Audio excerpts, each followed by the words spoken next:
Hello, fellow Pivecans. It's Tina, and I'm going to be reading Chapter 3 of Roald Dahl's Fantastic Mr. Fox, illustrated by Quentin Blake. Chapter 3 is entitled The Shooting. Well, my darling, said Mr. Fox, what shall it be tonight? I think we'll have duck tonight, said Mrs. Fox. Bring us 2 fat ducks, if you please, one for you and me, and one for the children. Ducks it shall be, said Mr. Fox. Bunce is best. Now do be careful, said Mrs. Fox. My darling, said Mr. Fox, I can smell those goons a mile away. I can even smell one from the other. Bogus gives off a filthy stink of rotten chicken skins. Bunce reeks of goose livers. And as for Bean, the fumes of apple cider hang around him like poisonous gases. Yes, but don't get careless, said Mrs. Fox. You know they'll be waiting for you, all 3 of them. Don't you worry about me, said Mr. Fox. I'll see you later. But Mr. Fox would not have been quite so cocky had he known exactly where the farmers were waiting at that moment. They were just outside the entrance to the hole, each one crouching behind a tree with his gun loaded. And what is more, they had chosen their positions very carefully, making sure that the wind was not blowing from them towards the fox's hole. In fact, it was blowing in the opposite direction. There was no chance of them being smelled out. Mr. Fox crept up the dark tunnel to the mouth of his hole. He poked his long, handsome face out into the night air and sniffed once. Here he is sniffing. See? He moved an inch or 2 forward and stopped.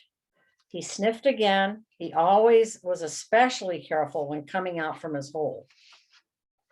He inched forward a little more. The front half of his body was now in the open. His black nose twitched from side to side, sniffing and sniffing for the scent of danger. He found none, and he was just about to go trotting forward into the wood when he heard, or thought he heard, a tiny noise, a soft rustling sound, as though someone had moved a foot ever so gently through a patch of dry leaves. Mr. Fox flattened his body against the ground and lay very still, his ears pricked. He waited a long time, but he heard nothing more. It must have been a field mouse, he told himself, or some other small animal. He crept a little further out of the hole, then further still. He was almost right out in the open now. He took a last careful look around. The wood was murky and very still. Somewhere in the sky, the moon was shining. Just then, his sharp night eyes caught a glint of something bright behind a tree not far away. It was a small silver speck of moonlight shining on a polished surface. Mr. Fox lay still, watching it. What on earth was it? Now it was moving. It was coming up and up. Great heavens, it was the barrel of a gun. Quick as a whip, Mr. Fox jumped back into his hole, and at that time, instantly, the entire wood seemed to explode around him. Bang, bang, bang, bang, bang, bang. The smoke from the 3 guns floated upwards in the night air. Bogus and Bunce and Bean came out from behind their trees and walked toward the hole. Did we get him? Said Bean. One of them shone a flashlight on the hole, and there on the ground, in the circle of light, half in and half out of the hole, lay the poor, tattered, blood-stained remains of a fox's tail. Bean picked it up. We got the tail, but we missed the fox, he said, tossing the thing away.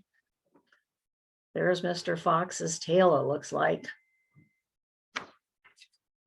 Dang and blast, said Bogus. We shot too late. We should have let fly the moment he poked his head out. He won't be poking it out again in a hurry, Bunce said. Bean spilled a flask from his pocket and took a swig of cider. Then he said, it'll take 3 days at least before he gets hungry enough to come out again. I'm not sitting around here waiting for that. Let's dig him out.